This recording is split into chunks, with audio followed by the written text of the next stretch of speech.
Ο Πολιτιστικός Σύλλογος Πύργου διοργανώνει τη δεύτερη πολιτιστική εβδομάδα από 6 έως 12 Αυγούστου στον Πύργο Μονοφατσίου.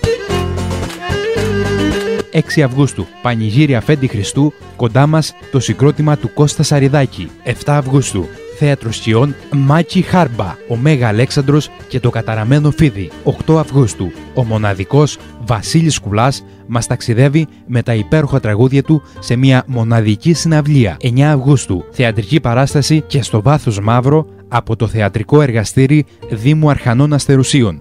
10 Αυγούστου, κοντά μας βραζιλιάνικο παραδοσιακό συγκρότημα. 11 Αυγούστου, ομιλία με τον ψυχολόγο Νικίτα Καφιό.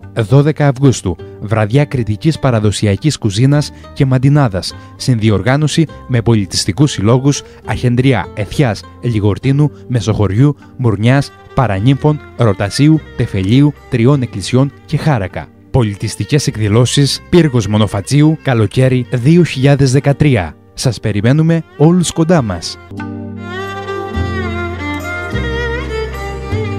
Καθ' όλη τη διάρκεια της πολιτιστικής εβδομάδας θα λειτουργήσει έκθεση βιβλίου, έκθεση κριτικών παραδοσιακών προϊόντων και έκθεση φωτογραφίας.